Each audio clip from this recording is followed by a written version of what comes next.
Ano ang naiintindihan ninyo sa economic theory? Barakallahu bikum. Tafaddalu.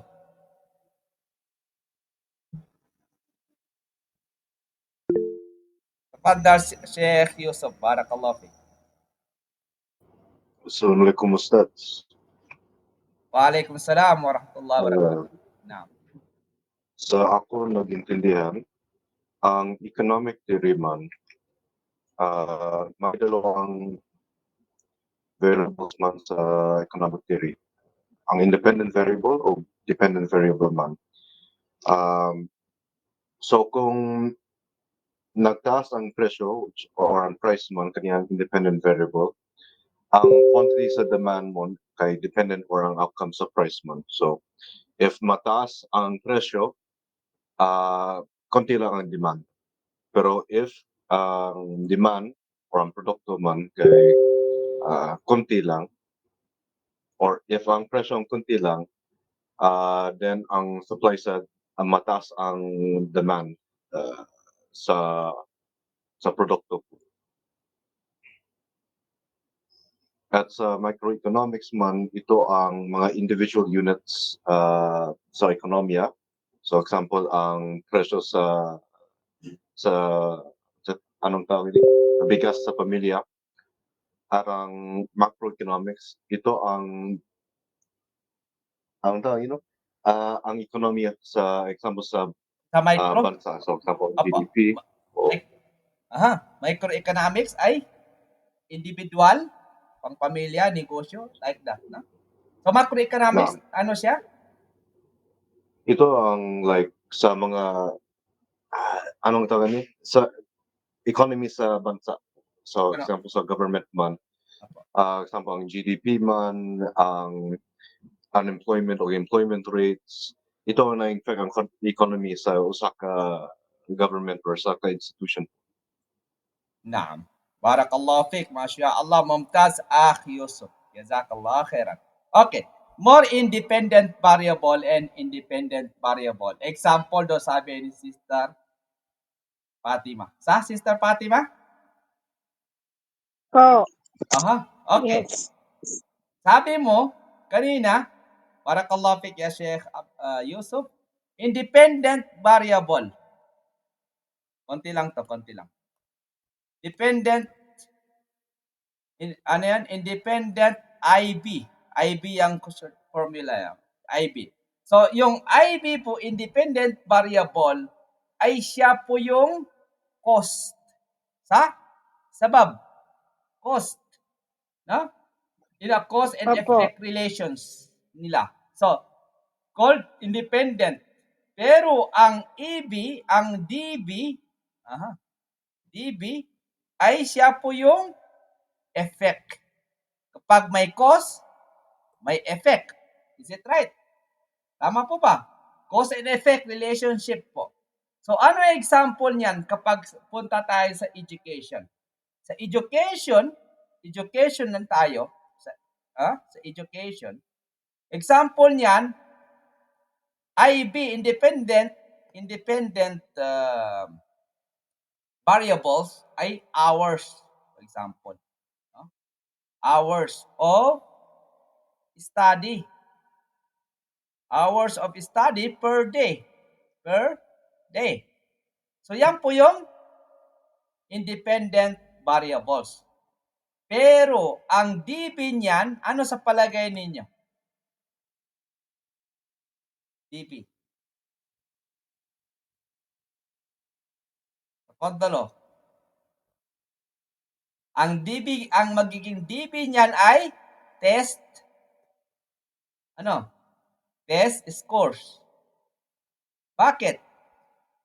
Yan ang tanong. Test scores. Bakit? So dito ya ikhwani wa akhawati, the more or fewer hours students study, the higher or lower their test score might be. Okay na? Sister Fatima? Yes po. The more hours is the more base independent hours study per day. So the more hours or fewer or fewer hours students study, the higher or lower their test score. No, lower and test score might be. Ta? Okay na.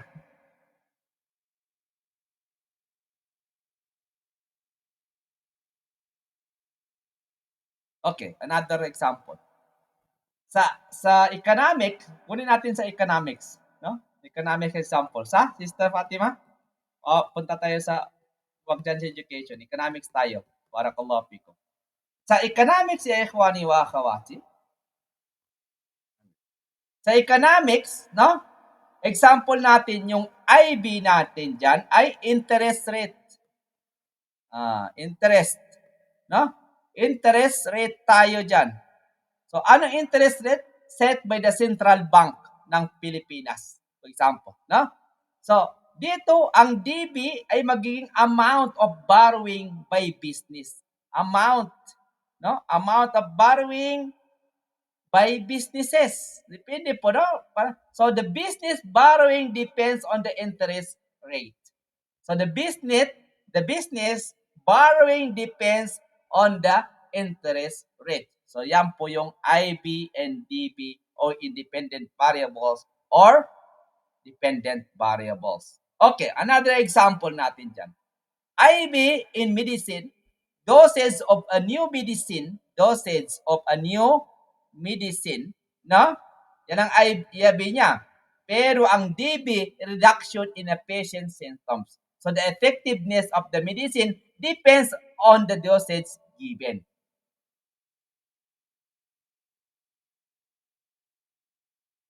Okay? Okay. Another. Sa science tayo punta. Science. Okay, sa science, the amount of sunlight a plant receive. Yan ang IB niya. So sa DB, plant's height after 4 weeks. So the plant growth depends on how much sunlight it gets. So yan po yung result, the effect. Effect, cause and effect. Wahakada. Okay na? Sister Fatima? Sister Lina? Okay, next time lang. Doon na lang sa quad. Saan banda yan? Sa supply and demand. Okay, anong tip natin dyan? Take lahat ng example. Ang tip natin dyan, may bigay ko sa inyo, no? Lahat ng changes. What do I change, no? The independent variable. So, ang changes niyan ay sino? Pagdalo? Ang IB ay, ano siya? Stable or hindi stable? IB? Stable o hindi stable? Hindi stable daw. Hindi siya Not stable. stable. So, changes. May changes po mangyayari. May changes mangyayari. So, like price. Price up and down. Ang presyo. Pero sa DB, ano ang DB? Ang si DB ang measure. In another word. No? Measure. Kung anong meron dito kay IB, siya ang mag-measure. Yan po ang dependent variables. Okay na? So, ano example ng measures na yan? Doon sa bangko. No? Doon sa economics. Example natin. Interest rate ng inutang mo sa Central Bank of the Philippines ay 1 million. For example. No? 1 million. 1 million, no? Okay.